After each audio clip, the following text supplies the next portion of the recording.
Ahora sí están viendo mi pantalla, ¿sí? Sí, doctora, ahí se alcanza a ver. Ah, bueno, pero listo, vale, gracias. Ok. Estoy en un equipo diferente. Bueno,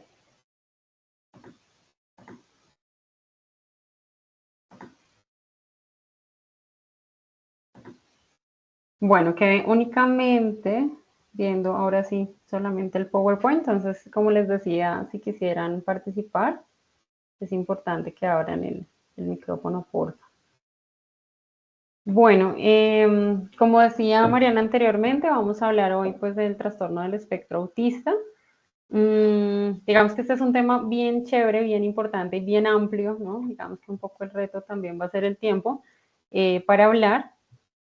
El trastorno del espectro autista, digamos que es como el término más reciente que se utiliza para referirse a una serie de trastornos del neurodesarrollo, ¿no? Que digamos inician en la infancia y que se caracterizan por alteraciones en dos dominios grandes. Estos dos dominios los van, digamos, como a escuchar a lo largo de la charla y digamos que es lo que más me interesa, tal vez que como que quede de la charla de hoy, que se puedan llevar, porque pues es lo que da pistas sobre el diagnóstico. Entonces, estos dos dominios son la interacción y la comunicación sociales y los patrones de comportamiento repetitivos, restrictivos, rígidos, y las alteraciones digamos, en procesamiento sensorial, que todos están englobados en el mismo, digamos, en el mismo ítem. Entonces, por un lado, interacción y comunicación social, y por el otro lado, digamos que un gran grupo de alteraciones que vamos a llamar rigidez cognitiva y comportamental. El trastorno del espectro autista, digamos que antes seguramente lo han escuchado, había antes el término viejo, antes de la última edición del manual de diagnóstico, digamos, de trastornos mentales del DSM-5, pues se utilizaba el término de autismo. Sin embargo, digamos que en el último manual se abrió mucho más el término porque, pues, digamos que un poco lo que se ha visto en investigación es que hay una serie de trastornos, ¿no? Digamos que hay más como un espectro, ¿no? En que uno puede tener muchas de estas características en esos dos dominios o muy poquitas, ¿sí? Entonces, por eso es más bien como un espectro. Como yo se lo explico pues a las familias usualmente, ¿no? Es que es como si uno estuviera hablando de un espectro de color, ¿no? Digamos, como una gama de color. Y entonces estamos hablando, por ejemplo, del morado, ¿no? Un morado muy, muy, muy, digamos, como oscuro, ¿no? Y tenemos también el morado más clarito, ¿cierto? Digamos que más o menos de eso hablamos. Eh, bueno, digamos que el trastorno del espectro autista y es un diagnóstico, es algo que está como muy presente ahora como en la cultura general, por decirlo de alguna manera, en la cultura popular, ¿no? Y digamos que es llamativo un poco para la gente y ha sido representado de muchas maneras. Hay series, ¿no? Famosas que lo representan. Ya pues la que no es ya tan nueva, que es The Big Bang Theory o The Good Doctor, Atypical, bueno, muchas otras, ¿no? Que nos hablan, que toman un personaje principal con síntomas del trastorno del espectro autista, ¿no? Pues digamos, por ejemplo, ¿no? Este personaje, Sheldon Cooper, estuvo asesorado por un experto muy, muy importante estadounidense, digamos, en trastornos del espectro autista. Y digamos que es una muy buena aproximación a alguien que tiene un trastorno del espectro autista, digamos, con baja disfunción. Ah, bueno, es algo importante que hay que mencionar acá, es que tal vez en algún momento escucharon el término, digamos que en la clasificación anterior se hablaba de un término separado que era el síndrome de Asperger. Digamos que los trastornos del espectro autista son trastornos que han sido descritos desde comienzos del siglo XX, tal vez antes. Ya por allá Jerome Brunner en algún momento también mencionó como un cuadro similar, pero más refiriéndose a esquizofrenia. Incluso pues se dice que hay como descripciones mucho más antiguas, pero digamos que el término se hizo famoso con dos autores muy, muy importantes, que es por un lado Leo Kanner, ¿no? Que es el que nos habló del autismo clásico, tal vez el que mucha gente como que tiene en la cabeza, que es el que más genera disfunción, que no tiene lenguaje, que son niños que no tienen mucha autonomía, versus, ¿no? Otra presentación clínica, que fue la de Hans Asperger, que es, digamos, una presentación clínica de niños que tienen más bien un alto funcionamiento. Ese término de Asperger pues, se dejó entonces en la clasificación anterior del DSM-4 para hablar pues, de los trastornos del espectro autista, pues no se metía dentro de autismo. Sin embargo, en el DSM-5 lo que se vio es que no se podía mantener como una entidad diagnóstica separada, que no había manera de mantenerla, y pues se incluyó ya dentro del espectro autista porque pues básicamente sus características principales, digamos que son las del autismo. Bueno, algo importante, ¿no? Respecto al trastorno del espectro autista es, bueno, ¿cuándo lo sospechamos? ¿Cuándo deberíamos consultar? Porque pensamos que un niño podría tener algo que se parezca a autismo. ¿Mm? Entonces, por ejemplo, cuando pues tenemos niños en que no observamos sonrisas o expresiones placenteras, ¿no? Y ya tenemos 6 meses, que no responde a sonidos compartidos, a sonrisas, niño que no devuelve la sonrisa o que no hace, digamos, expresiones compartidas, que vamos a hacer ese jueguito, ¿no? Un poco de taparse los ojos y dónde estoy, no responde como a ese juego, que no balbucea a los 12 meses, que no haga o responde gestos sociales como señalar con el dedo índice, decir adiós con la mano, ¿no? Digamos que no intente, digamos, como copiar eso, porque pues fíjense, nos está hablando de lo social, que no diga palabras sencillas a partir de los 16 meses, que no haga frases espontáneas de 2 palabras con sentido a partir de los 24 meses, pero pilas, que no sea colario, o sea, que no sea como que escuche a la mamá decir te quiero y también diga te quiero, sino que espontáneamente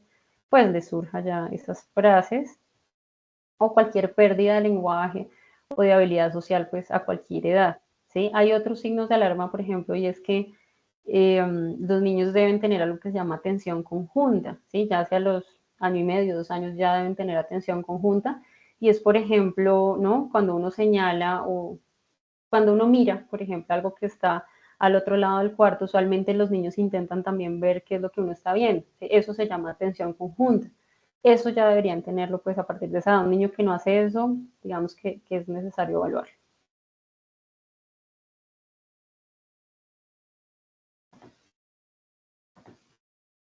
Bueno, entonces, como les decía, digamos que algo súper importante para tener en cuenta son los dos grandes dominios sintomáticos de los trastornos del espectro autista. Esos dominios sintomáticos son, entonces, como decíamos, de interacción y comunicación social por un lado.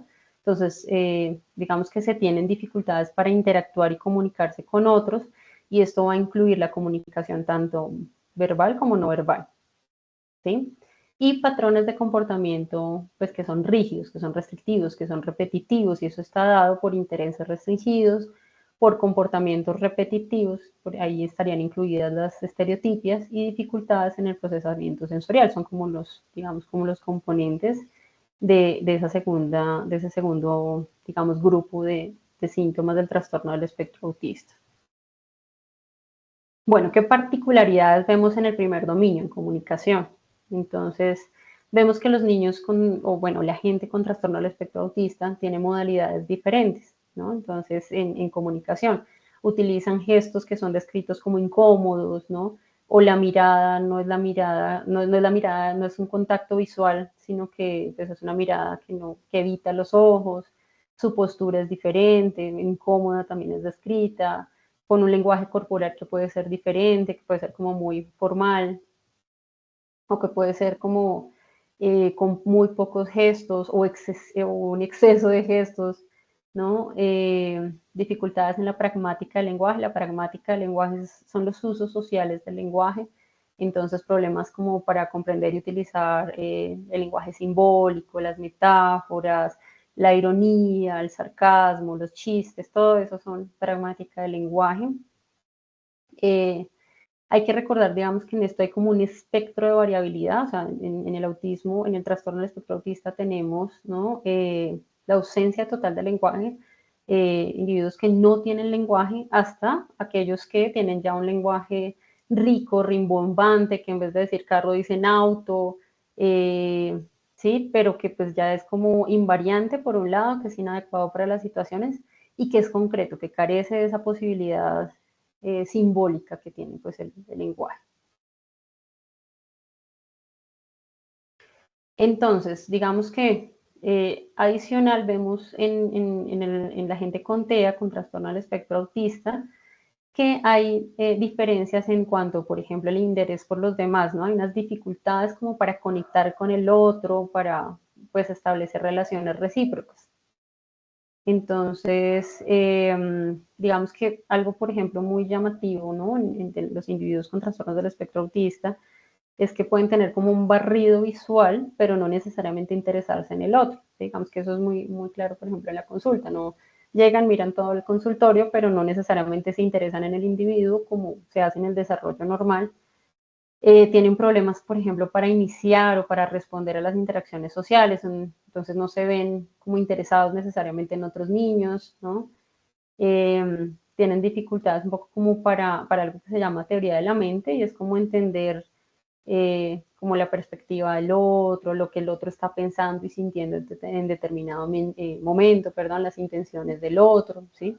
Con mucha frecuencia los niños con trastornos del espectro autista son niños como excesivamente ingenuos para la edad, aun cuando son niños que puedan tener una inteligencia como normal, algunos son como excesivamente ingenuos. Eh, o por ejemplo, digamos, hacen chistes que son excesivamente ingenuos, que son como para niños más chiquitos. Eso entonces en cuanto a las características, digamos, como especiales de la comunicación. En comunicación también podemos observar algunas particularidades en lenguaje, ya no propiamente dicho del lenguaje, del uso de las palabras, sino como, digamos, en la expresión, ¿sí? Por ejemplo, con alguna frecuencia se ha descrito en la gente pues con estos trastornos, presencia como de disprosodia se llama, que es la pérdida de la musicalidad del lenguaje, entonces su habla tiende a ser como robotizada, ¿sí? Como digamos, como inicialmente tal vez eran como el lenguaje de la inteligencia artificial, como inicialmente era, que era muy robotizada, así se describe pues y así se ve el lenguaje, ¿no? de la gente con trastornos del espectro autista, no de todos, digamos, recuerden que este es un cuadro que tiene unas complejidades porque tiene una variabilidad inmensa, entonces no es que lo que estamos diciendo lo tengan todos, pero algo de esto, digamos, de dificultades en competencias sociales deben tener. Alguno de estos podría tener o varios de estos, digamos, ítems. Por otro lado, entonces, como dijimos, ¿no? Hay el otro gran grupo sintomático que sería la rigidez, ¿no? En lo cognitivo, en lo conductual. Eso incluye, ¿no? Que la gente con trastornos del espectro autista tenga intereses inusuales, ¿sí? Entonces son inusuales porque son intereses extraños o digamos que hacen que se dificulte la interacción social, ¿sí? Entonces, por ejemplo, hay niños que se interesan específicamente y de manera rígida en marcas de gaseosas, no hablan más que de marcas de gaseosas, ¿no? O, por ejemplo, bueno, un paciente mío que se interesa, le llama muchísimo, muchísimo la atención la geografía y se aprendió todas las localidades de la ciudad y los barrios que componen esas localidades, ¿no? Pero pues es un chico de 14 años, entonces digamos que no es muy apropiado para lo que otras personas de esa misma edad pues les interesaría hablar, ¿no? Entonces, imagínense él queriendo hablar, ¿no? De esta parte geográfica, queriendo interactuar con otros adolescentes de 14 años, pues es difícil, ¿no? No le interesan algunas otras cosas mucho más. Los intereses entonces también son diferentes en cuanto a su intensidad, ¿sí? Digamos que usualmente, eh, digamos que se llenan de información, información, información respecto al mismo interés, ¿sí? Entonces tenemos niños que saben muchísimo, por ejemplo, ¿no? Entonces de nuevo de historia, pero solamente relacionado a su punto de interés. ¿Sí? Y digamos que su interés no es altamente con una variedad muy rica, sino que de nuevo pues es muy dirigido al punto que les interesa. No son niños que tienen mucha curiosidad en ese punto específico, pero poca curiosidad, digamos, respecto a otras cosas. Entonces, de nuevo, pues nos limita también, aunque esa parte es del otro dominio, pues igual nos va a limitar la interacción social. Digamos que la rigidez no se ve únicamente, digamos, limitada a los intereses, sino que también se ve en otras cosas, como por ejemplo la dificultad con los cambios, entonces tienden a hacer todo de la misma manera y se sienten cómodos haciendo todo de la misma manera, ¿sí? Entonces, por ejemplo, digamos que es difícil cuando se dan los cambios de profesores o tienen un cambio en el ambiente, hay que trastearse de casa, de ciudad, ¿no? O, por ejemplo, cuando se proponen cambios que pudiesen parecer sutiles como cambiar la ruta al colegio, el camino por el que se va, digamos que eso no suele ser muy bien tolerado por lo mismo, porque se sienten cómodos con la invariabilidad. Y bueno, otra manera también de expresión de esta rigidez pues son las estereotipias, ¿sí? O la ecolalia, ¿no? La tendencia como a repetir lo que el otro dice, aunque eso también nos compartiría dominio, ¿no? Con la parte del lenguaje. Bueno, las estereotipias son movimientos repetitivos, más o menos organizados, ¿no? Que, pues, que se ven frecuentemente en el autismo. Acá vamos a ver en este video algunos ejemplos. Entonces, por ejemplo, acá, ¿no? Estamos viendo los saltos repetitivos en momentos inapropiados, en este niño, el girar en círculos que es muy característico, este movimiento de manitos, ¿sí? El balanceo, que es lo que está haciendo acá también este niño, el balanceo de este bebé, ¿sí? Acá también un poco de balanceo, muchas estereotipias en manos, esa que estaba haciendo la niña, que también es muy común, que es el aleteo, ese es nuevamente dando vueltas en círculos, movimiento repetitivo en cabeza.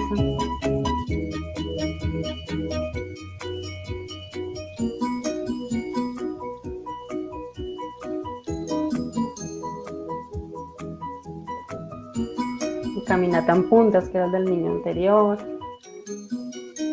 Entonces, todos estos un poco como para tenerlas presentes.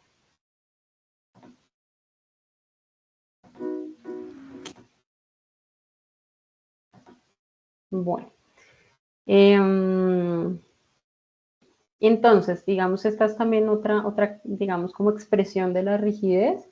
Los niños prefieren cierto orden y, digamos, en los preescolares es muy común, digamos, no es patognomónico, pero sí es común que tiendan a organizar los juguetes, la ropa, las cosas en filitas, ¿no? Digamos que es así como está haciendo acá este niño. Y bueno, digamos que otra parte, ¿no? Que es incluida en el DSM dentro de la rigidez es las diferencias que hay en procesamiento sensorial en los trastornos del espectro autista, ¿sí? Entonces, suelen tener un umbral o puede componerse de alguna de estas cosas. Recuerden, ¿no? Digamos como que la gran clave en todo este cuadro es la gran variabilidad, ¿no? Entonces puede tener alguna de estas como dificultades, como diferencias en el procesamiento sensorial.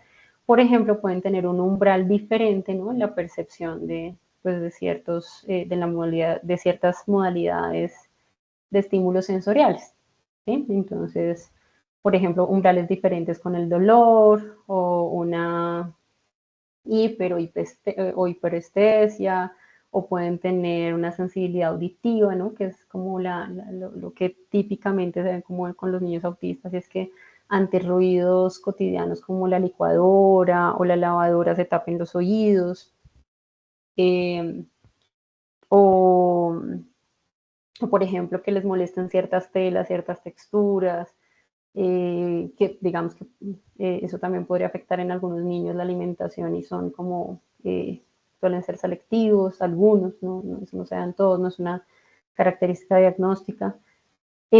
O hay niños también que pueden, al contrario, como estar todo el tiempo buscando la estimulación sensorial. Entonces hacen cosas muy características como ver los objetos como desde un ángulo especial, acercárselo a los ojos.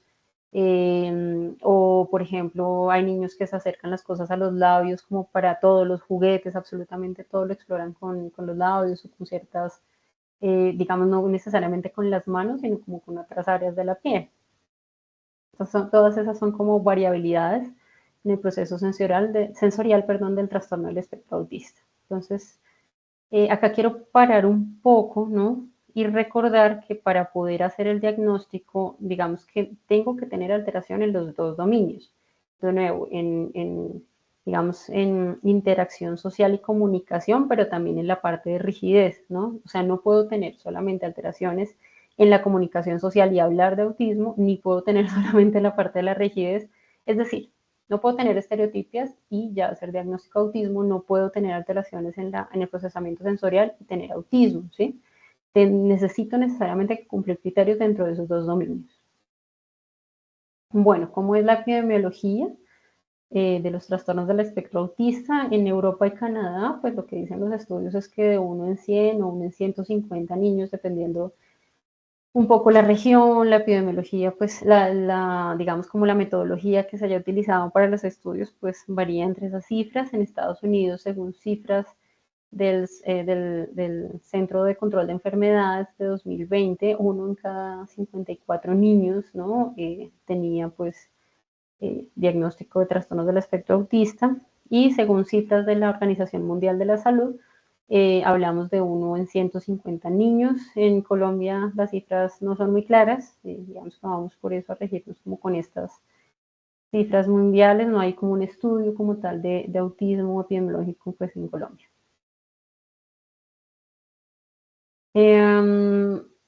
Bueno, algo importante con la epidemiología es que en los últimos años se ha visto como un aumento en las cifras de este diagnóstico, ¿no? Y digamos que no es claro por qué. Una razón puede ser que los papás están consultando mucho más, pues hay una sensibilidad como más grande en la cultura popular, y es posible que eso está haciendo que ahora ante cosas, digamos como ante signos muy tempranos, pues los papás se decidan a consultar.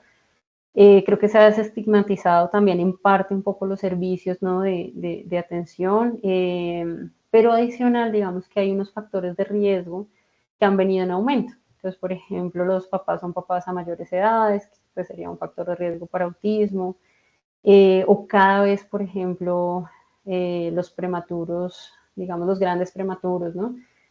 Ya son, digamos, cada vez más viables a edades más tempranas, o cada vez hay más uso de técnicas de reproducción asistida, que también pues constituiría pues otro riesgo. Bueno, ahora hablemos de algo muy importante, ¿no? ¿Por qué se producen? Digamos que eso es algo que genera como muchas preguntas, ¿no?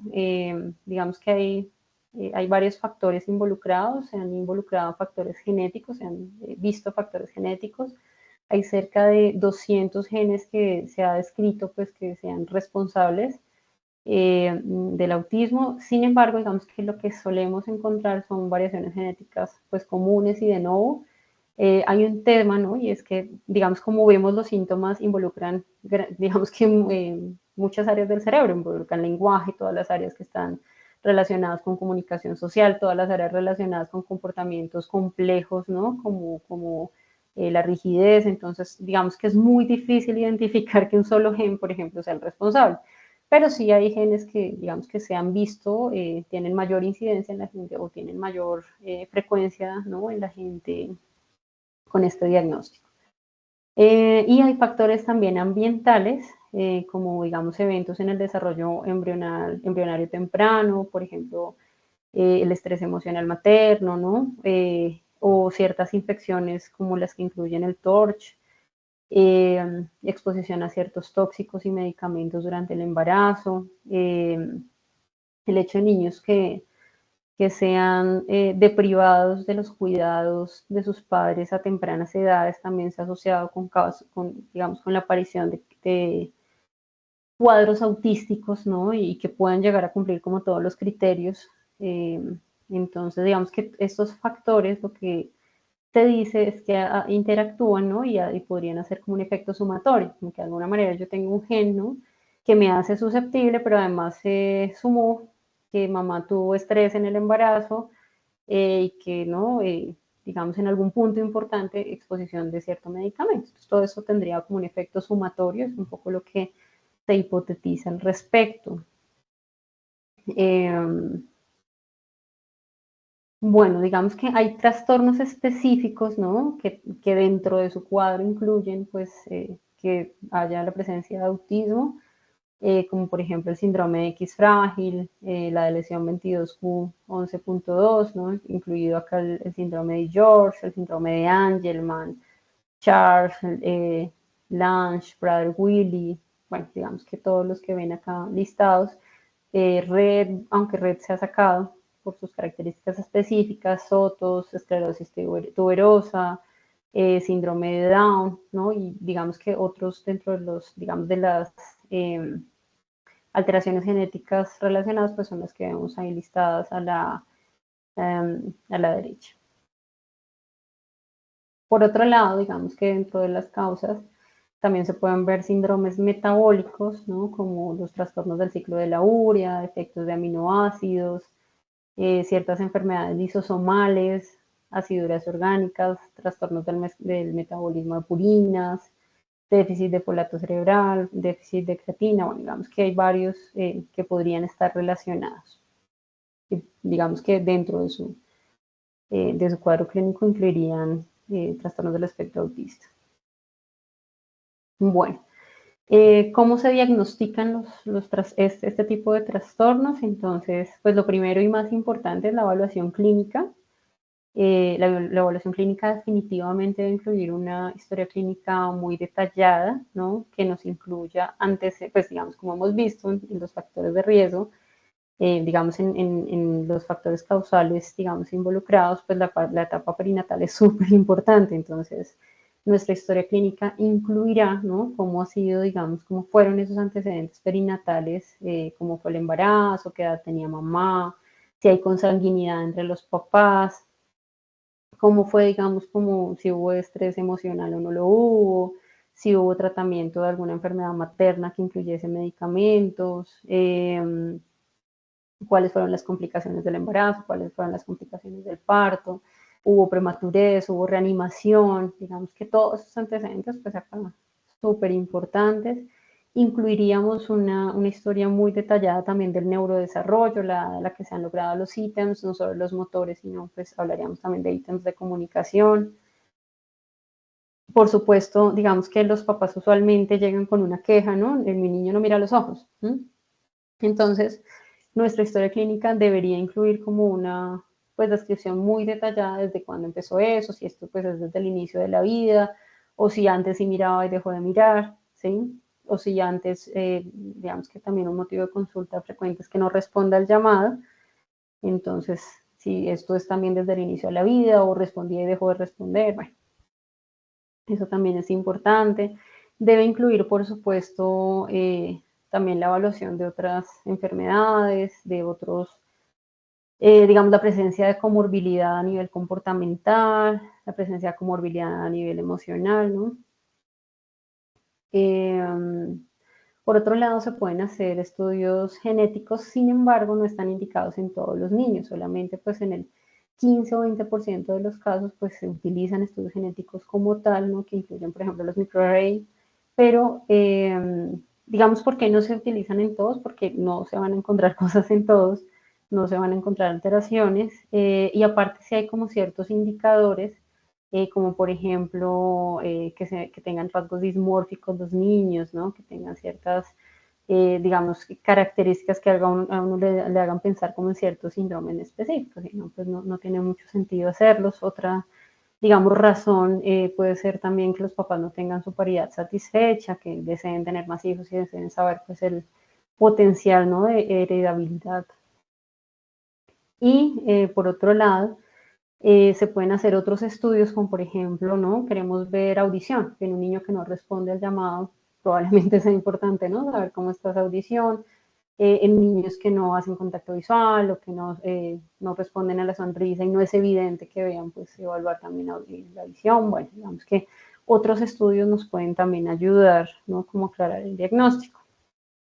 Hay ciertas como síntomas que nos deberían hacer pensar y solicitar exámenes como pues, para pensar en alteraciones metabólicas, como niños que tienen vómitos cíclicos o que tienen ciertas alteraciones en la piel, ¿no? o que se han regresado, la regresión neurológica justo fue cuando tuvieron fiebre, ¿no? Que han tenido pues, alteraciones gastrointestinales o que se ha asociado a hipotonía o que están letárgicos, ¿no? O que tienen, pues, digamos, otras, que la alteración no es solamente, digamos, del comportamiento, sino que tienen afecciones cardíacas, hepáticas o renales, ¿no? Una regresión atípica en niños ya más grandes, 18, 24 meses, que han tenido retrasos del crecimiento, microcefalia o crisis, ¿no? Epilépticas. La neuroimagen no está indicada siempre porque realmente digamos que no hay como datos que digamos indiquen que necesariamente va a ser útil. Se pueden encontrar un montón de hallazgos que realmente sean incidentales, como digamos que el trastorno del espectro autista no es un trastorno que incluya digamos como alteraciones a nivel de la estructura cerebral, pues digamos que no estaría indicada en todos los casos. Digamos que podríamos considerarlo, ¿no? En casos en que veamos niños con microcefalia o que han tenido pues estas regresiones neurológicas o que han tenido como, o que tengan defectos faciales de línea media, a ciertas lesiones cutáneas, en que sospechemos también una alteración metabólica, o que tengamos como ya hallazgos al examen neurológico que nos hagan pensar está focalizado, bueno, ¿no? Como algo adicional, digamos, al cuadro propiamente dicho del trastorno del espectro autista. En el DCM también se incluyen pues unos especificadores importantes que además van después a tener que ver con pronóstico, entonces sí es importante como tener presentes si están o no están. Entonces el niño tiene o no tiene lenguaje, ¿no? Si tiene discapacidad intelectual asociada, del 60-80% de los casos de niños con trastornos del espectro autista tiene discapacidad, entonces es también pues un especificador importante.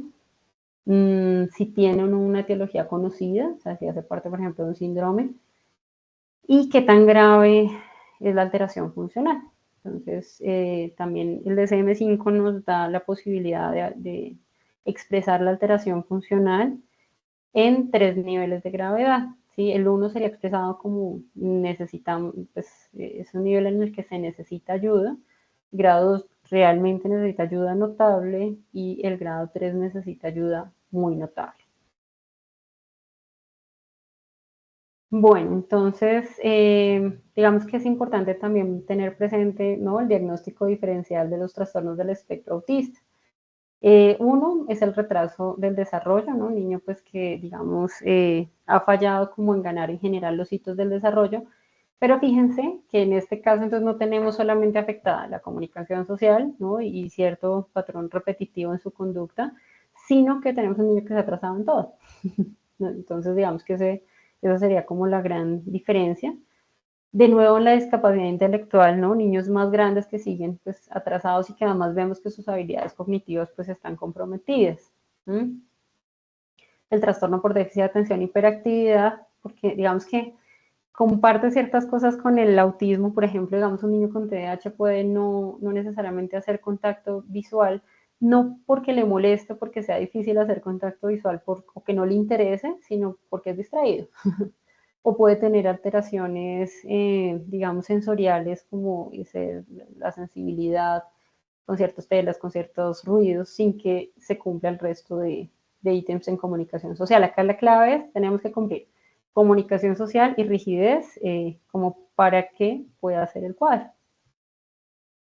El trastorno del lenguaje pragmático fue un diagnóstico también reciente de la última clasificación y que incluye solamente alteraciones en comunicación social en lenguaje, que no incluiría, fíjense, nada de rigidez. El mutismo selectivo, que es un cuadro súper diferente, ¿no? En que los niños pues guardan silencio solamente con ciertas personas, ¿no? Que no es el caso del autismo. En el autismo la alteración está, digamos, generalizada, ¿no? En todas las áreas y contextos de funcionamiento del niño. Los trastornos del apego, ¿no? En que va a haber pues una clara historia, ¿no? En que ha habido, digamos, como negligencia, descuido en la parte inicial de la vida y de nuevo que no me cumpliría pues todos los criterios, ¿no?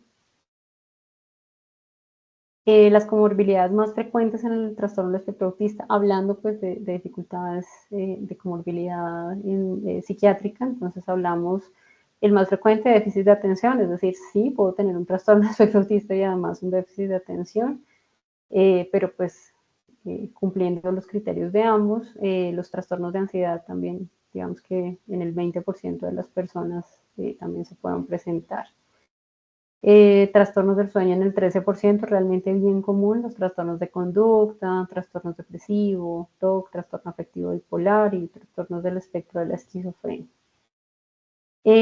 Bueno, ¿cómo es el curso y pronóstico? Buen pronóstico, digamos que, ¿qué indicadores tenemos de buen pronóstico? Niños que sí tienen lenguaje, que desarrollaron lenguaje, y niños que tienen un nivel intelectual normal, mayor de 70, entonces pues van a tener un mejor pronóstico. El pronóstico en todo caso pues es muy variable, digamos que es muy difícil establecer a largo plazo, ¿no? ¿Cómo va a pasar, qué va a pasar con los niños? Sin embargo, se sabe que el 10%, digamos, de los que no tenían tantos síntomas al comienzo, pues van a tener un muy buen pronóstico, una muy buena funcionalidad, pero el resto no tienen tan buen pronóstico. Digamos que por lo menos se habla de un 50% de los niños que van a tener una dependencia funcional importante en sus vidas.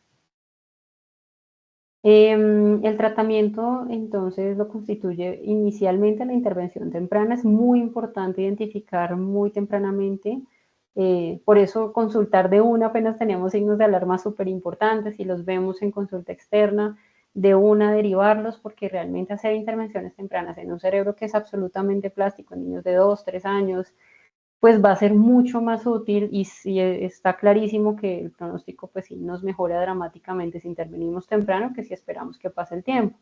Recuerden ustedes que hay unos periodos muy importantes para el desarrollo del lenguaje, que pues hasta los máximos 6 años tenemos el periodo crítico del lenguaje donde tenemos las mayores ganancias, entonces retrasar como la consulta también pues podría hacer que el pronóstico de los niños pues nos vaya a cambiar.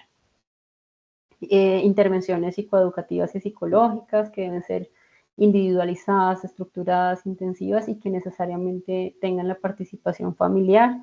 En algunos niños, digamos, en que tienen muchas alteraciones en su funcionalidad, ¿no? O que en que se han hecho otras intervenciones y no han funcionado, pues estaría indicado programas mucho más intensivos, como pues el AOA, que es el análisis comportamental, ¿no? Que son programas altísimamente, pues que son muy intensivos, ¿no? Entonces, más de 8 horas, ¿no? De terapia al día, por eso es para también casos específicos. Y bueno, es importante que sepan que no hay un tratamiento farmacológico específico, o sea, no existe un medicamento para las alteraciones nucleares de los trastornos del espectro autista, pero sí se pueden tratar los síntomas asociados, las comorbilidades. Entonces, de nuevo, los tratamientos pues deben ser individualizados, estructurados, digamos que las características deben ser así, con objetivos concretos, que permita como su generalización, que la red de apoyo pueda aprender cómo utilizar lo que está aprendiendo pues en todos los contextos, que haya claramente una participación de la familia, de papás, de cuidadores, que definitivamente no tiene ninguna evidencia. Los suplementos o la dieta, digamos que se le ha dado como tanta atención mediática, no tienen evidencia científica. No para todos, en todo caso, seguramente en niños con alteraciones específicas, no solamente por el autismo, pues se puede pensar, pero no hace parte de ninguna guía de tratamiento, igual con neurofeedback, terapias hiperbáricas, terapias con animales, ninguno tiene evidencia científica de cambiar mi pronóstico y de alterar, digamos, como el curso, entonces no están indicadas en general. Se puede utilizar, digamos que hay medicamentos más utilizados en gente con autismo respecto, digamos, de acuerdo a que tengan irritabilidad o trastornos de conducta asociados. Los que más se utilizan son risperidona y aripiprazol, pero de nuevo, pues no hay un tratamiento específico. Bueno, muchas gracias. Por acá les dejo alguna bibliografía. No sé si surgieron como algunas preguntas, me gustaría escucharlos. Doctora, buenas noches. Sí, yo tengo una preguntita, pues más que Claro que todo sí. como una sugerencia. Doctor, ¿cómo nos recomendarías abordar como tal una familia que está empezando con todo el proceso del diagnóstico y el tratamiento de ese niño? ¿Cómo podemos hacer que para ellos también sea un proceso más llevadero y más fácil de tomar, ya que pues generalmente estas situaciones, y más que todo en primerizos, puede ser un poco complicado? No sé, ¿tú qué consideres o qué nos recomiendas? Pues Andrés Felipe, ahí hay como dos grandes escenarios, ¿no? Podemos tener un escenario en que los papás son los que muestran la preocupación. Entonces, una mamá que te llega a la consulta diciendo, yo estoy segura que mi hijo tiene algo, mire, doctor Andrés Felipe, mi hijo no mira los ojos, o sea, definitivamente algo le está pasando, ¿sí? Entonces, en ese caso, digamos que es un poco hacer eco, ¿no? A lo que está pasando, a lo que está pensando esa mamá, tomárselo muy en serio, hacer una evaluación diagnóstica, pues mirar, ver, o sea, en efecto, ¿no? Como cotejar con la valoración clínica que eso esté sucediendo, y en ese caso, en todo caso, pues remitir. Pero podemos tener otro caso diferente, ¿no? Y es el caso en que los papás no ven absolutamente nada, pero tú en consulta viste cosas como preocupantes en el niño, ¿no? Que sus papás lo llamaban y el niño ni por enterado, o que estaba caminando en puntas absolutamente toda la consulta, haciendo, por ejemplo, aleteo, ¿no? Entonces tú dijiste, uy, acá hay que prender alarmas, pero para los papás esto es como súper normal. Ese es un caso diferente porque entonces tienes que a los papás explicarles que estos comportamientos no son comunes a la edad de su niño, que, que es importante, ¿no? Como continuar y hacer una valoración más amplia pues para ver si harían parte como de su desarrollo, pero que en principio te están prendiendo alarmas de pensar pues en un trastorno del neurodesarrollo. ¿Sí? Digamos que la idea tampoco es alarmarlos, ¿no? Desde el momento uno, pero sí, digamos que mostrarles y mostrarles con ejemplos, ¿no? Mira, es que tu hijo hace así y lo veo en toda la consulta, esto lo has visto en otros momentos, y claro, en el colegio, en la casa. Claro, digamos que mostrarle que eso pues no sería lo esperable para la etapa del desarrollo del niño es importante, ¿sí? Digamos que la idea más que dejarlos alarmadísimos es sí explicarles que no hace parte de un desarrollo normal y que debe ser incluido en un proceso diagnóstico.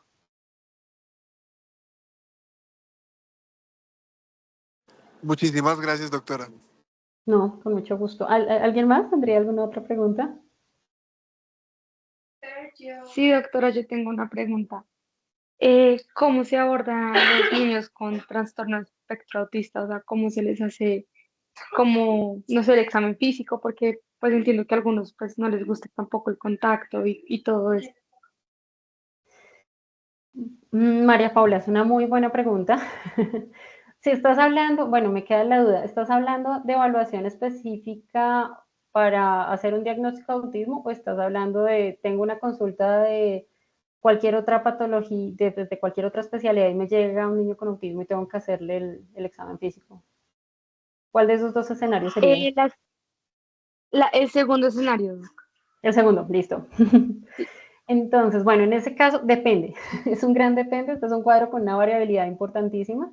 O sea que lo primero que yo haría es preguntar, ¿a este niño le molesta el contacto? Porque fíjense que, de nuevo, hablamos de que las dificultades en el procesamiento sensorial son de una variabilidad enorme. O sea, hay niños que, digamos que no les molesta para nada y que tienen un umbral muy alto para el contacto, o sea, que les da igual que los toquen, como hay niños que son absolutamente sensibles al contacto. ¿Sí? Entonces, lo primero, ves el diagnóstico, te llega el niño y dice, trastorno del espectro autista. Entonces, lo primero que tú vas a hacer es preguntarle a la familia, ¿a él le molesta el contacto físico? ¿Sí? Si ya estás frente a un adolescente, le puedes preguntar directamente, ¿te molesta que te toque? ¿Te molesta que te ausculte? ¿Podría hacerlo? ¿Está bien para ti? ¿Sí? Porque digamos que solamente tener el trastorno del espectro autista no necesariamente condiciona como que les va a molestar de entrada el contacto físico. Depende, es un gran depende. Entonces, primero preguntas, si ya es un niño, no, definitivamente es un niño al que le molesta el contacto físico, porque, no sé, porque tiene hiperestesia, eh, porque además llegó irritado, porque, no sé, le molestan los ruidos fuertes, entonces ese es un escenario diferente, habría que preguntarle a papás cómo suelen, digamos, qué suelen hacer para que se tranquilice. Usualmente estos niños tienen apegos, por ejemplo, a ciertos juguetes o, bueno, usualmente no juguetes, sino cosas atípicas, ¿no? Por ejemplo, una botella, bueno, algo que no necesariamente sea un juguete, y proveerle eso durante el examen físico podría ser útil, ¿sí? Preguntar a qué les gusta jugar, o si les gustan los objetos que giren, o si les gustan ciertos sonidos, o si con la música, por ejemplo, hay muchos niños que se tranquilizan con cierta música. Pero es un gran dependería un poco de las características específicas del niño que está contigo ahí en consulta. Listo, doctora, muchas gracias. No, con mucho gusto. No sé si a alguien más les surgan preguntas o si quisieran como que aclare algo de la presentación también.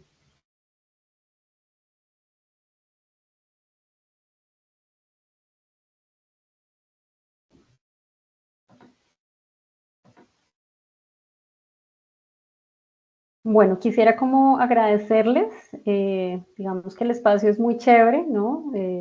Definitivamente pues es una nota poder, digamos, como venir, contarles un poco del trastorno como en otro escenario. Muchísimas gracias de verdad por la invitación.